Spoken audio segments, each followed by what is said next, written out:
and welcome to this week's Finally Seen. Today's guest is Annie Toro Lopez, and if you've ever had to be brave in private, this episode is for you. Annie's navigated lupus for decades, faced a celiac diagnosis after a season of deep loss, and turned all of it into something that serves other women. She's the author of Simply Gluten Free, and she's building a school community for women with autoimmune challenges who want support that feels real.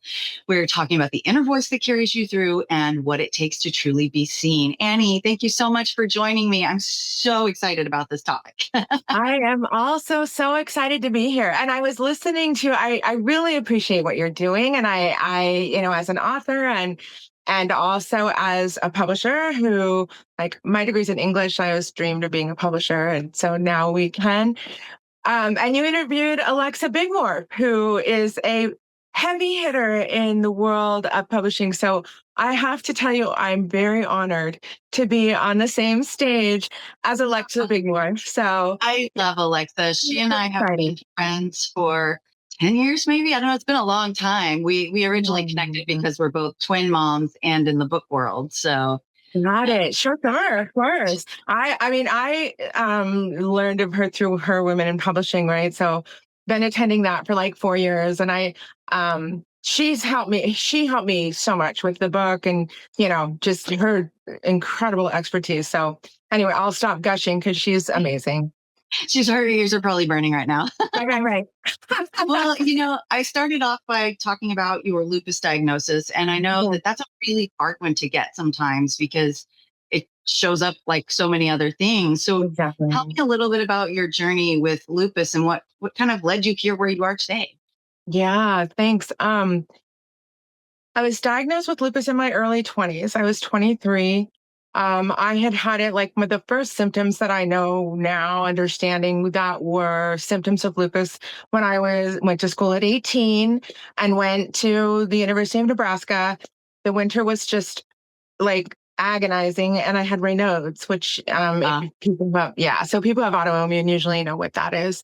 Old hands. Yeah. Right.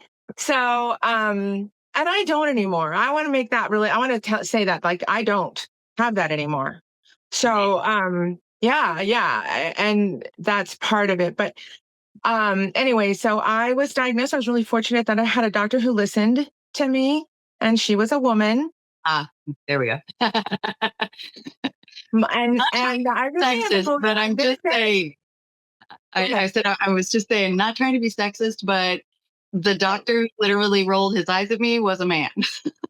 So right. I mean, and I have tried to build my medical team of women because I just find they listen better. So it is what it is. Those are how it shows up. So I was fortunate. She listened to me. I asked her, I said, do you think I'm a hypochondriac? Like, do you think that, like, literally?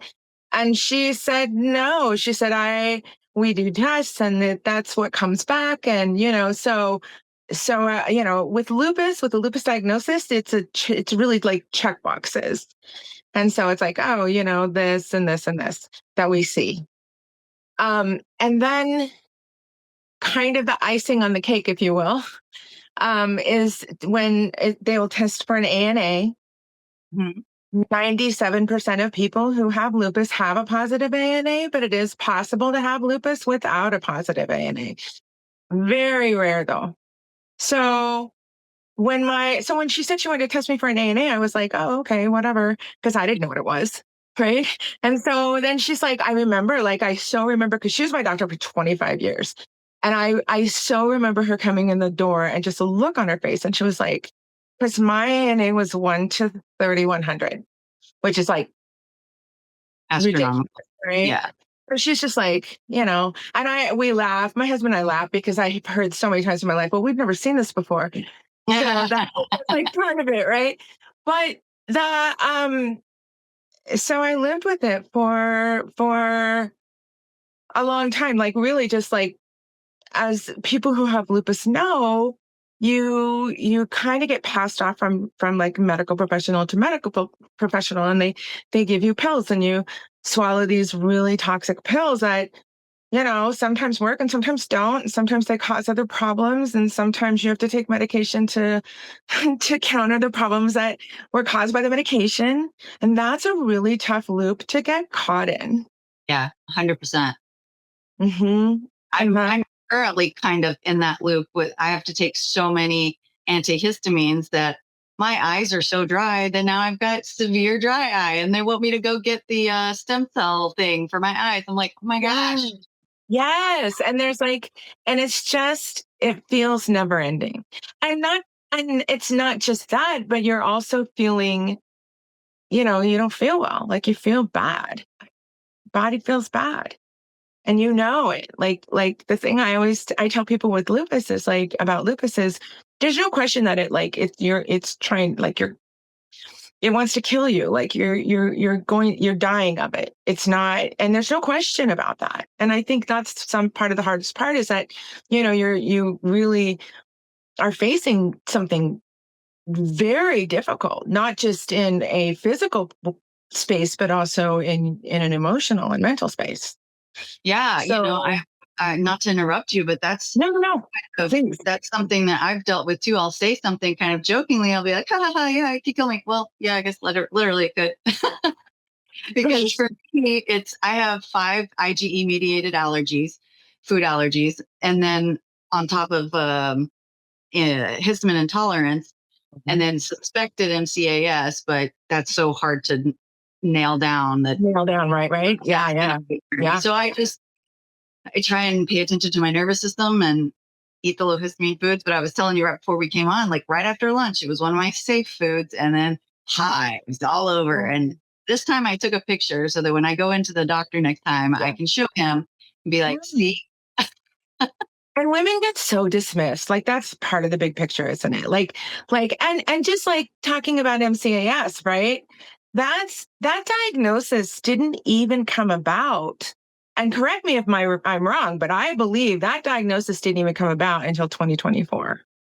And it's one of those things that as women begin to enter the medical field more and more and more, which of course we are, but those things weren't paid attention to because because it was, all the money is dominated by men to go into the medical. And again, I'm not trying to be sexist. This is just reality right here. Right. And that men don't study something like that because it doesn't affect them. And that's not, again, that's not judgment. It's reality. Like, why would you? Why would you investigate something that doesn't even exist in your world? Yeah. When you might putting dollars towards whatever, cancer, whatever. You say that about not paying attention. And recently we went and watched a lecture by a doctor, and he's very much on the natural side of things. And he's saying, do you know how common it is? He's an ER doctor. Do you know how common it is for a woman to come in and her organs are literally coming out her vagina? He said, but we don't talk about it because it doesn't happen to men. And that's right. So, that happened to my niece, bleeding out in an ER, literally, and begging for them to give her a hysterectomy. And they wouldn't. They didn't. The listeners are like, wow, that took a turn, but it's reality, Right. It's reality. It's reality. And there's no judgment there. It's just the way that things are and how they've been set up. But we as women get very dismissed, right? So, and lupus affects mostly women. Yeah. 70% of people with lupus are women. And a large majority of those women are Black women. Oh, interesting. I didn't know that. They are. Wow. Yeah, they are. Black women are disproportionately represented in lupus. And they get dismissed even more. Even more. Right. So yeah, I'm actually writing, I haven't really talked about this, but I'm writing a memoir because I think it will be helpful. Right. Yeah. And I guess I'll tell you the title, Outrunning the Wolf. So it's really about, and so I'm actually working on a scene right now that is sort of like, I realized was sort of in the belly of the beast, right? When you're like really knowing that, things are not good. And I'd had a minor knee surgery, and they had called me the day I had to change the time. Can you change the time? So I was like, it was complicated because I had been recently separated and I wasn't, it was very hard for me to ask for help. Mm. And I needed a ride to the hospital, right? Well, I was supposed to just have like twilight sleep because it was just like this minor little knee surgery. I was out for 3 hours and they gassed me out. And Oh, I'm wow. pretty sure I got the person's anesthesia who was supposed to have the surgical suite before me, but I switched my time. Oh, yeah. So Man. I woke up in the middle of the night with excruciating pain in my chest. And I call my doctor and she's like, you need to call 911, like right now. And she hung up and I told her, I said, I was a firefighter at the time. I was an EMT. And so I was like, I know these guys. Like, I need to put clothes on, you know? And she said, well, good, they'll take good care of you. So I'm like trying to put on some clothes. And she calls me like right back and said, did you call? And I was like, I'm like putting on clothes. And she's like, no, if you don't call, I will right now. So all the, they all showed up. They knew where I live and they all showed up. And my chief walked in, who's like, he doesn't go on medic calls. Like Yeah. he goes on structure calls. Right. So, and he said to the team, he's like, this lady's really sick because I've never heard her not talk. So his was like, call a chopper. And I was like, what? So they Wow. choppered me out and took me to the hospital and my lung had collapsed. And then with lupus, sometimes you have a cascade. Is what's called a cascade. So then I had pericarditis and then I had my kidneys start to shut down. Like, Wow. and then I was alone because I had just separated from my husband, right? And like I really just was not good at building a network for myself. And so that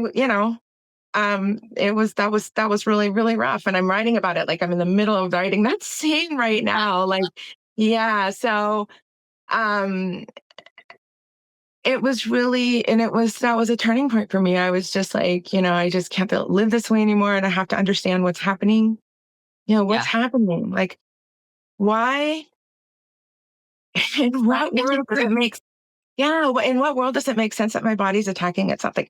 In what world is that? Why is this happening? And now, of course, I understand so much more about, what part of my body is producing B cells and that, immature B cells and that they get, and B cells, healthy B cells will become your liver. And so when they are unhealthy, when you have lupus, then they actually break down and so the antibody that's being produced, like, attaches to them. And it's sort of like clogging up the works. It's like nothing's working now. And I learned so much about that, and that really helped me with, I talk a lot about visualization because visualization is like, it's scientifically proven to heal. Right. And understanding that cycle, understanding what's actually happening at the cellular level in my body allowed me to come up with this whole, sort of a cartoon, actually. And I learned at the time about T cells, which are regulating cells. And so I grew up with horses. I grew up riding horses. So I would like ride my T cell right into like the midst of everything. And zinc is very good. It's a very good protective for your cell walls. And so I had my shield of zinc and I had my, and I do a lot of vitamin C because a lot of my issues have been vascular. And like you really need vitamin C to like build those walls and keep them resilient. And so I do a lot of vitamin C and I drink green tea like all day, every day, like literally, in my Poe cup, of course. Right. So, um, anyway, so visualization was a big part of it for me. It was a big part of it, and I love put it in understanding. characters like that. That gives me, sometimes it's hard to visualize, It but is. imagining a scene like that where you're just making up This characters is makes silly. it It's so fun. much easier. Yeah, Wow, I yeah. love that. I'm real big on visualization too, and I do that a lot in my meditation time. And once I started studying quantum science, that's when all of that really like I understood the mechanics of Yes. visualization, and I was like, That's why would I awesome. not do this? Right? So Right? yeah, that's That's why I talk awesome. about it all the time. Love It's such that. a powerful tool, and I'm like, everyone needs to know this. Yes. Yes, exactly. But yeah, I love that. I'm gonna definitely try that in my next visualization. Like try, especially There like you go. Yeah. um, Let maybe your the itchy imagination. sides go away and my neck to stop itching. Yes. Yes. That's so hard. People Yeah. don't even understand too. Like I think what happened to me is I ate leftovers. It was my safe food, but it was a leftover. So that means the histamines were already there. So, Mhm. people, I guess people don't realize that when you have these annoying ongoing things, it's more than just annoying. Like it's sometimes debilitating. Right.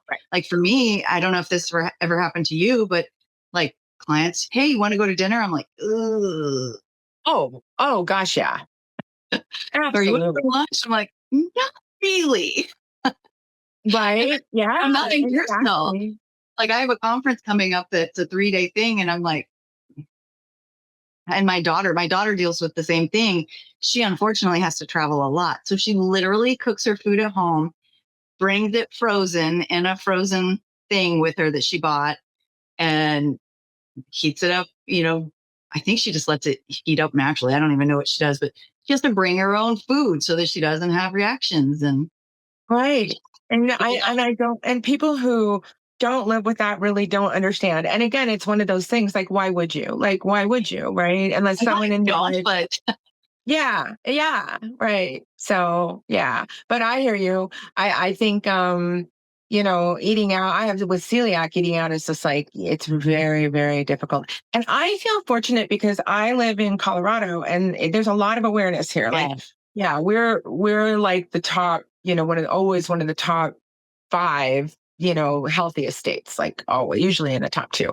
So, there's so much awareness. And I feel really fortunate that way because I don't think I don't feel like I'm always swimming upstream, you know. yeah, And traveling is really, really hard. And I applaud your daughter because, I've done most of what I've done for interviews and such have been, virtual, which is great because traveling just becomes and that's why we have this. Like that's why we I have love that. right. So I can, I had to go. My sister had a medical emergency, and I had to, drive through the night to Omaha, which is I don't know Yeah, about now or that's a something. trek. Yeah, Yeah, it was a trip, and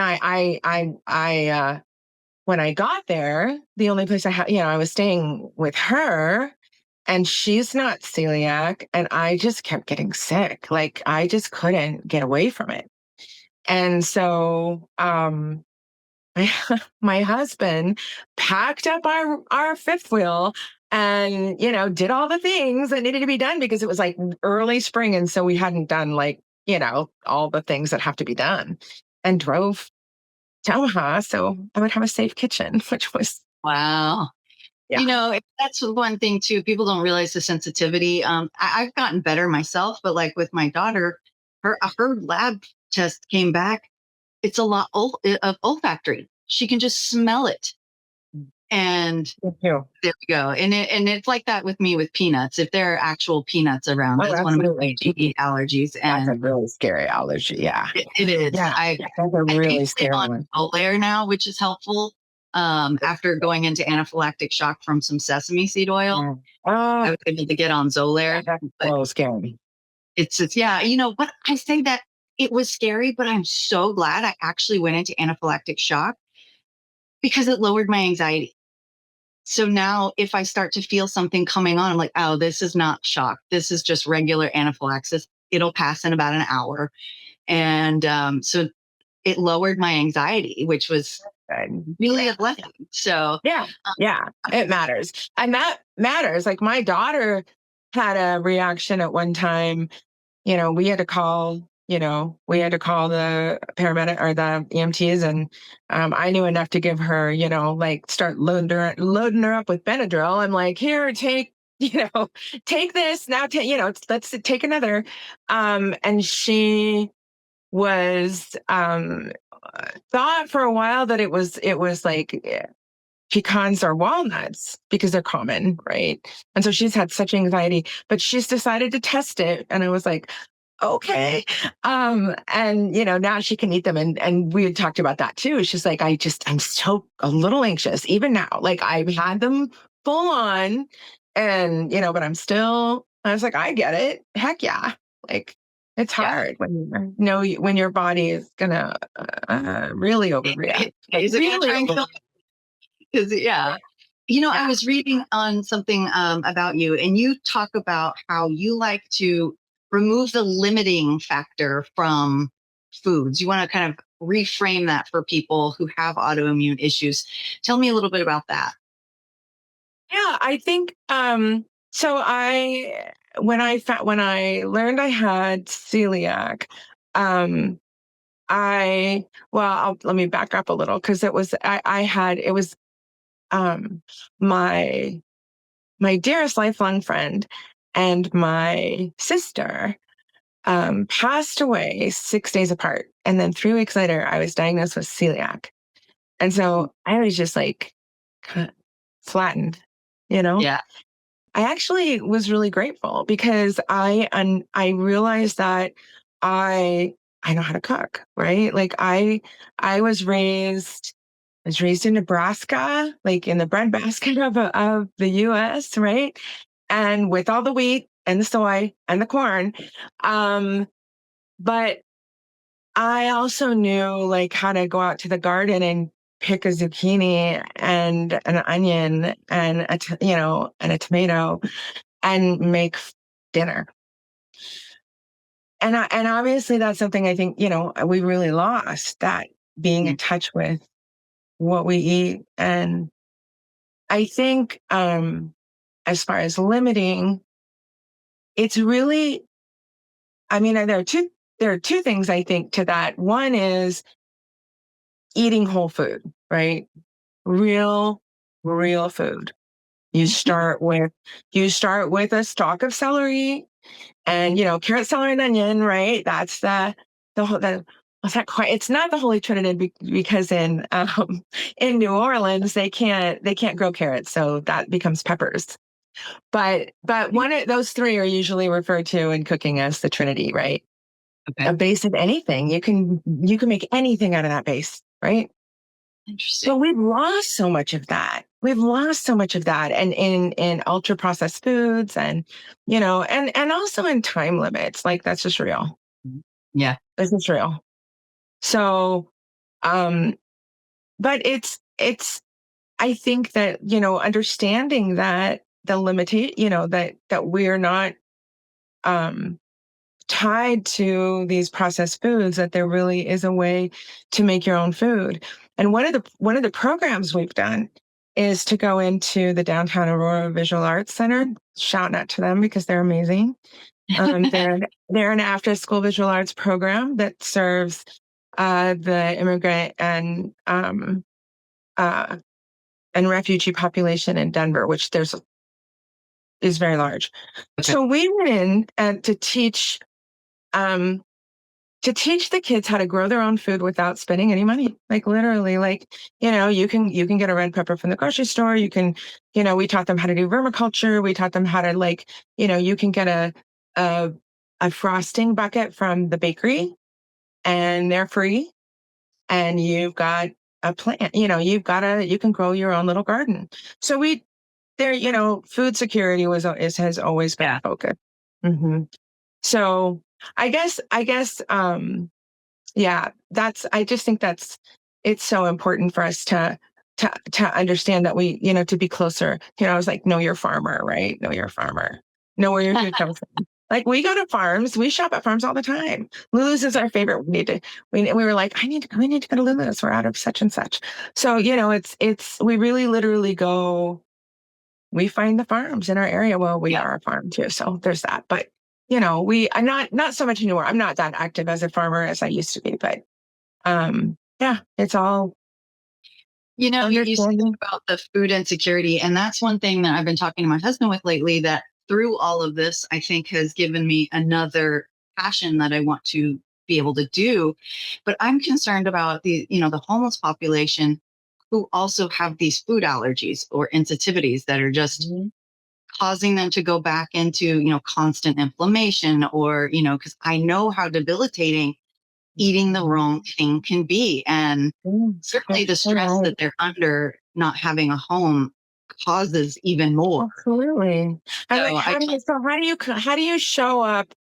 How do you show up regularly and on time for a job when what you're eating is yeah. debilitating? Yeah.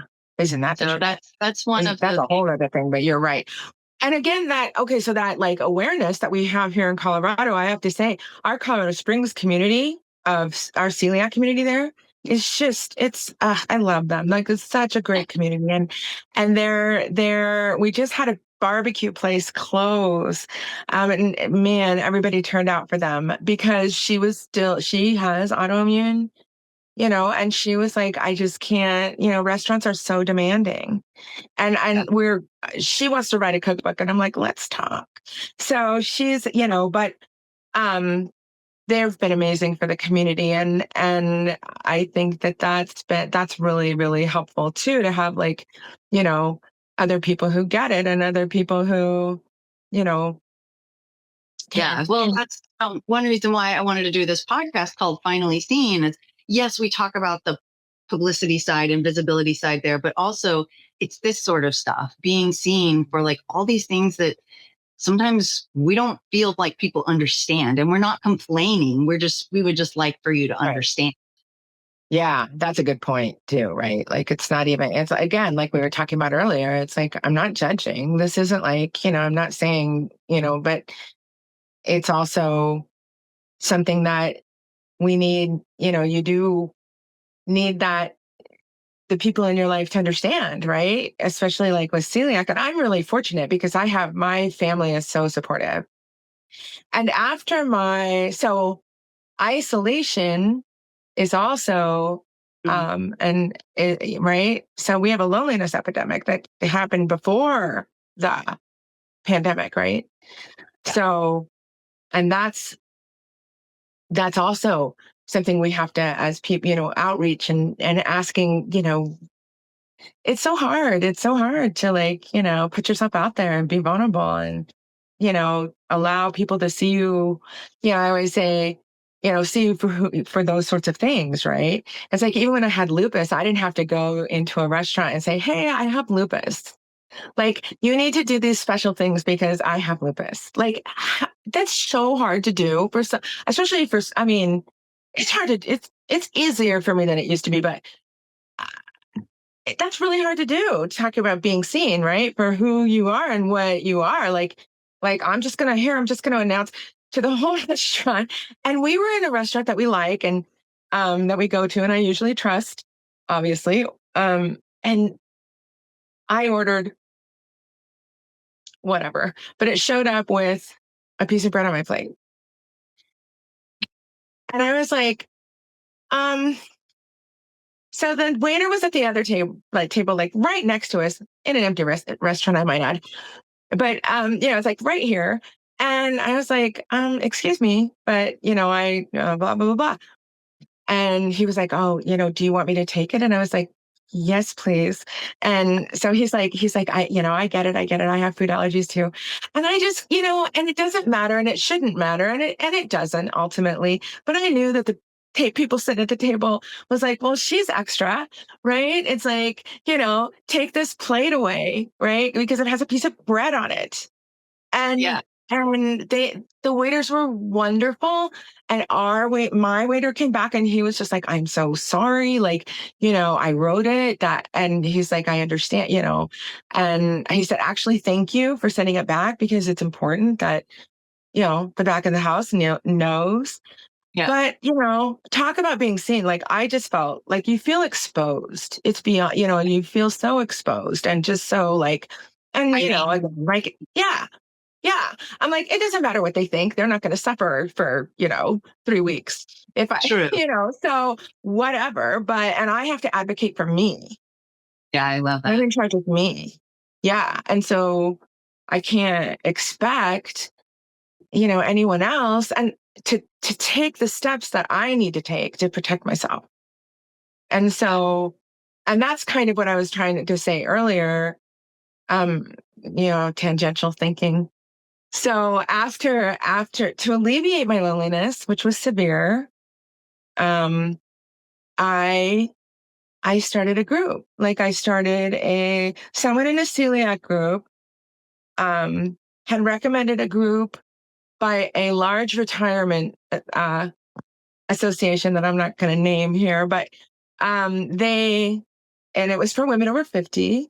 And that was nice, but I'm like, I need people. Like I'd lost my people, right? Like my sister died, my best, my my friend died, and you know, and so that was really hard. And so I just started doing it, the whole be the change you wish to see in the world, right? Isn't just words. Love And it. so I just started creating it once a week because and early on I decided once a week was needed because if you meet once a month and if you miss one, Yeah. you're 8 weeks without connection. Yeah.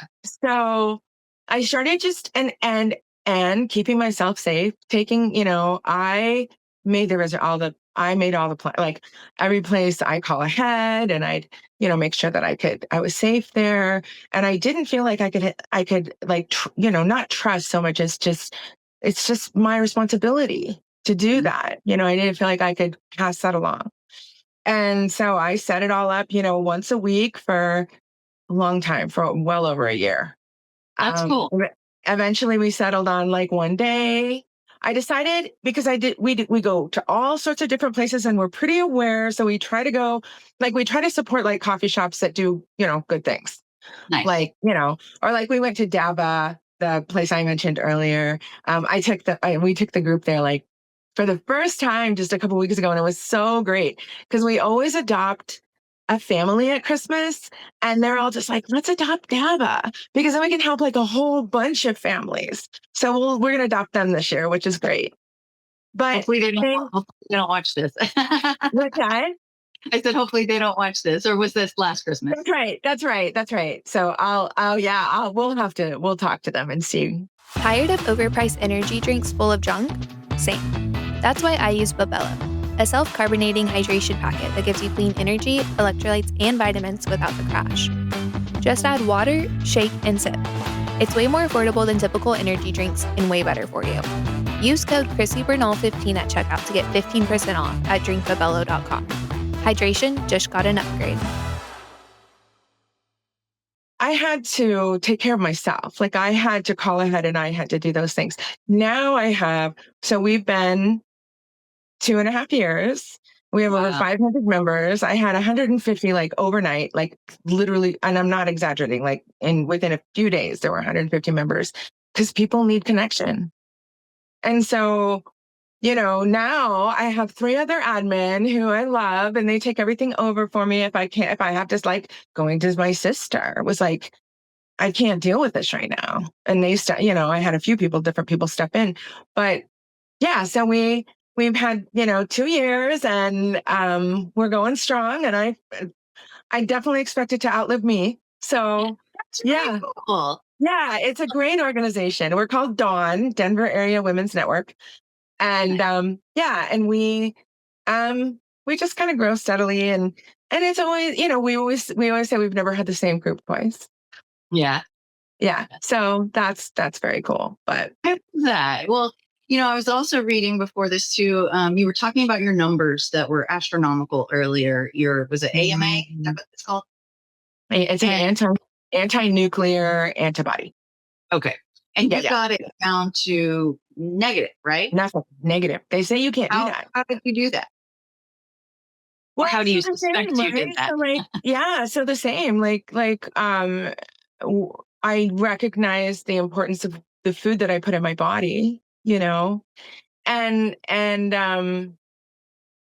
that's a whole nother thing. Cause it's, I'm not thin. I'm not, and but my labs, are perfect, literally perfect. That's amazing. It is amazing.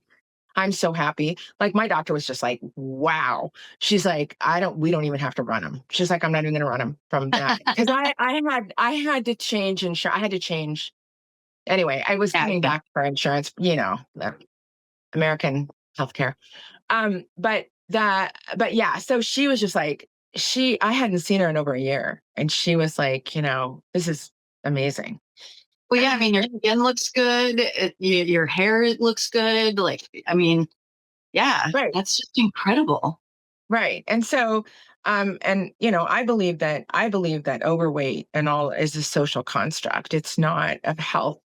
I mean, it is to some degree, but how many doctors say, well, let's get you with a nutritionist. Let's get you with a registered dietitian before we move forward with these medications. Let's just go ahead and let's do some tests on what, let's see what you're allergic to.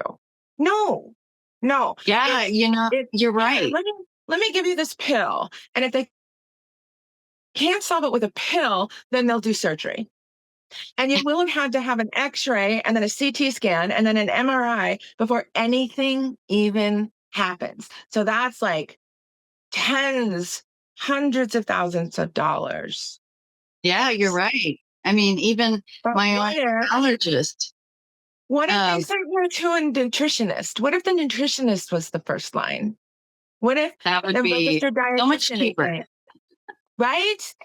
So yeah, so that was huge. And I was I'm really, really fortunate that I was raised in a world where food was just like literally what grew out of the ground. Like that's what food is. My family didn't even have like crackers and that kind of thing, but my mother was an absolute from scratch cook. And I had a family of food professionals. So I was very fortunate that way. Like, and I recognize that. That was definitely not how everyone was raised. Well, but good thing you have a cookbook. Right? So other people can learn. Right? Awesome. Yeah. So food is the building blocks for your body. If I say go build a house, but I don't give you wood, I don't give you drywall, I don't give you anything. Yeah. How do you build that house, right? So yeah. So food was always I think is your first line of defense. So you're so right. Yeah. You're doing a school community. Is that an extension of your in-person one, or is it new? I'm really excited about this. I really am. It's attracting people who are looking for answers that aren't just take a pill.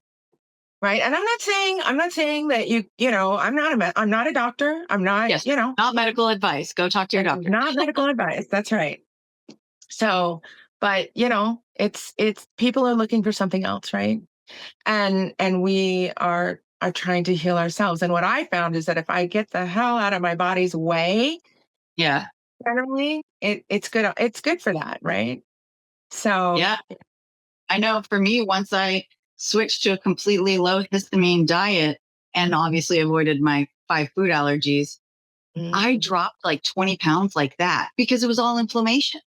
It wasn't fat, it was inflammation. And I am a former physique competitor and personal trainer. I know how to manipulate my body when it comes to that. So for me to have been on top of that and to have never heard of histamine intolerance, or, I was eating spinach every day, which is good for you.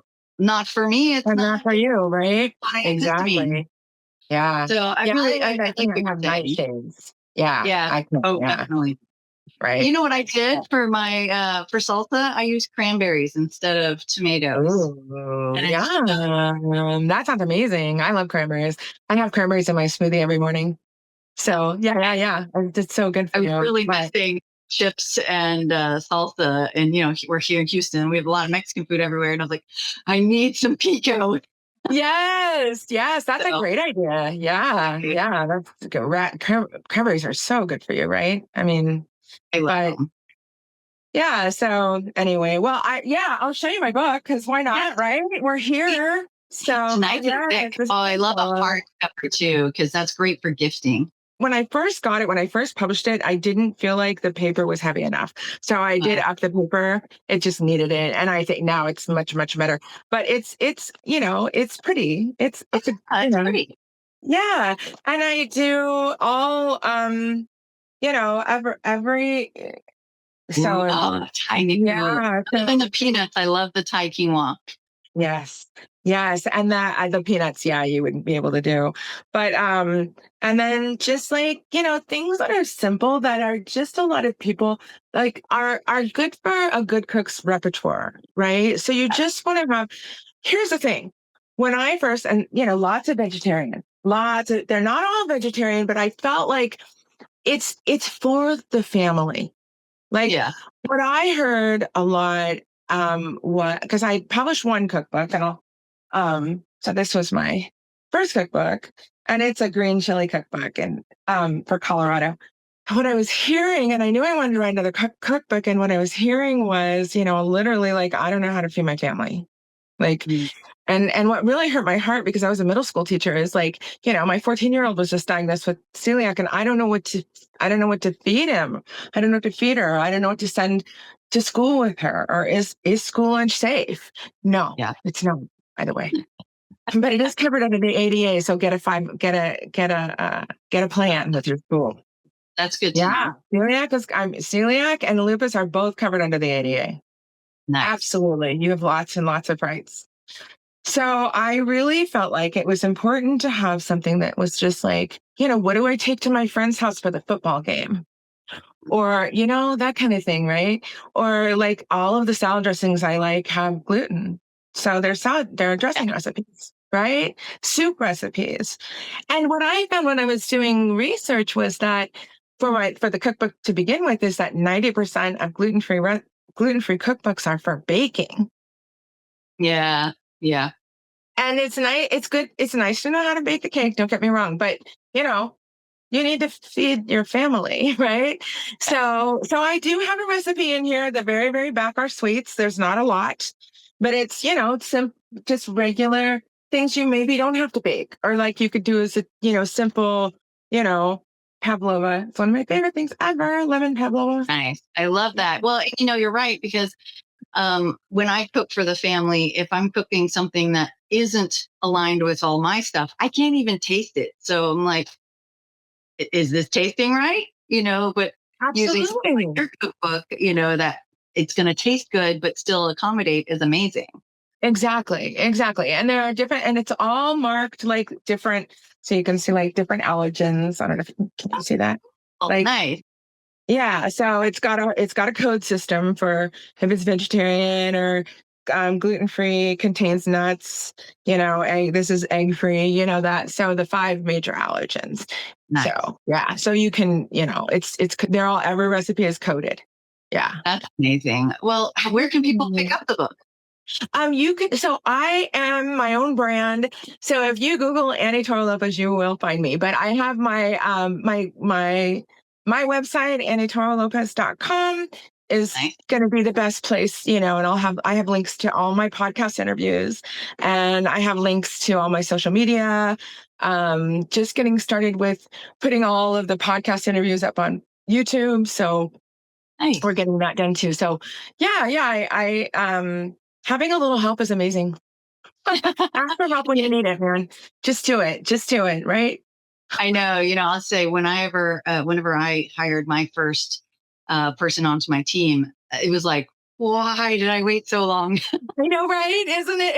It's like, whoa. And she's like holding me accountable on all the things, right? She's like, can you, right? I'm like, I was working on my website because that's a whole thing, but I needed to take it over myself.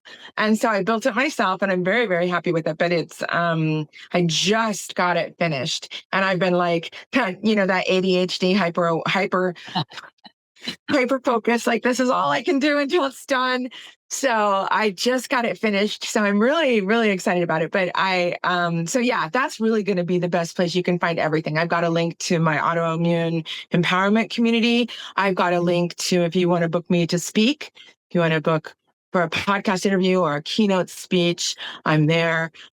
Everything under one roof. I'm so excited about that. So yeah, AnnieToroLopez.com. Yeah. Well, is there anything that you were hoping you would get to say that you haven't gotten to say yet? Oh, I just think this has been an amazing conversation. Just incredible. And I really appreciate it. Yeah. Well, like I said before we hopped on the recording that, I had questions planned, but typically the conversation goes where it needs to go and you just roll with it. And I enjoyed it as well. And I know you dropped a couple nuggets in there that I know people are like, oh, I did not know that. So I know they're going to start probably Googling and researching and being more of an advocate for themselves. So thank you for sharing all that. Absolutely. Absolutely. Yeah, I appreciate it. Thank you so much for having me back on again so that we can continue the conversation because I'm sure there are lots more things and I definitely need to get a copy of your cookbook. So I'm excited about that. Very cool. I appreciate that. Yeah. Awesome. Well, thank you so much for having me, Chrissy. I really enjoyed the conversation. Absolutely.